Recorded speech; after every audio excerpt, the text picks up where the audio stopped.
மீண்டும் தேர்தல் நடந்தால் நடிகர் விஜய், அதாவது தமிழக வெற்றி கழகத்தின் தலைவர் விஜய் 200 எம்எல்ஏக்களை வெற்றி பெற்று தனி பெரும்பான்மையுடன் ஆட்சி அமைக்கும் நிலைதான் தமிழ்நாட்டில் இருக்கிறது. இந்த வீடியோக்களை காணுங்கள். எப்படி இந்த கட்சியை வித்துட்டீங்களா?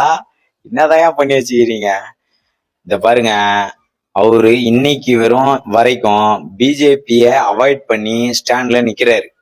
ஒருவேளை நீங்க யாரும் வரல அப்படின்னா அடுத்த கட்ட நடவடிக்கையா ஏடிஎம்கே கூட கூட்டணி வச்சு இந்த தமிழ்நாடு சீரழியுதுன்னா அதுக்கு முக்கிய காரணம் இந்தியன் யூனியன் முஸ்லீம் லீக் தான். ஏன்னா உங்ககிட்ட தான் ஆதரவு கடிதம் கோரி திரு அருண்ராஜ் வந்து பாக்குறாரு.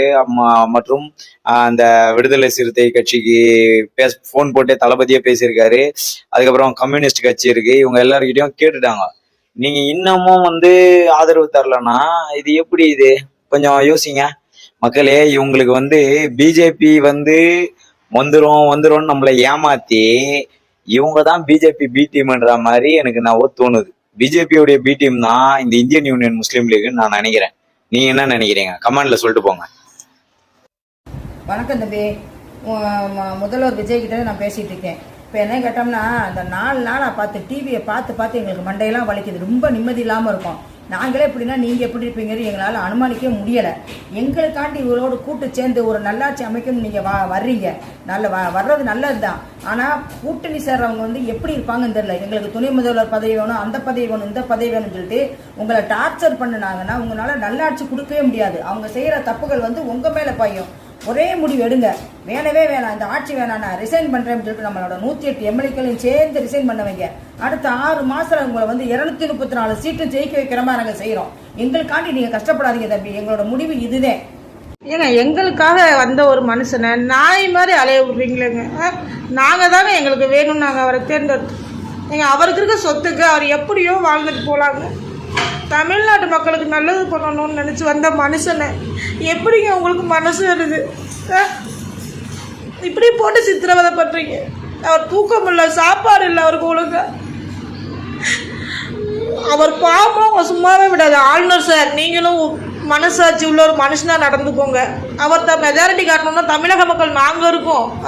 அவருக்கு தேவையான மெஜாரிட்டியை நாங்கள் கொடுப்போம்.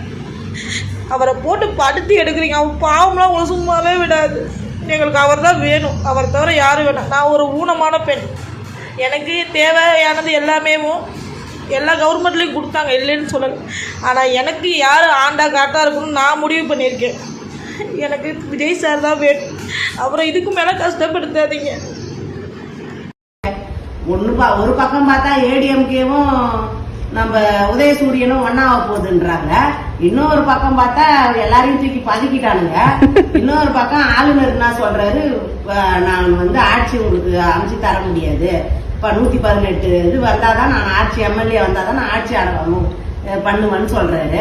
இந்த மாதிரி நான் யார், எனக்கு 50 வயசு ஆக போகுதுப்பா. ஆனா இந்த மாதிரி ஒரு கேடு கட்ட அரசியலை நான் பார்த்ததே கிடையாதுப்பா. விஜய்க்கு மேலும் மேலும் ஆதரவு பெருகிக் கொண்டிருக்கிறது. தமிழ்நாட்டில் மீண்டும் தேர்தல் நடந்தால் விஜய் அதிக இடங்களை பெற்று 200க்கும் மேற்பட்ட இடங்களை பெற்று பெரும் எண்ணிக்கையுடன் வெற்றி பெற்று ஆட்சி அமைப்பார் என்பதுதான் மிக முக்கியமான விஷயம்.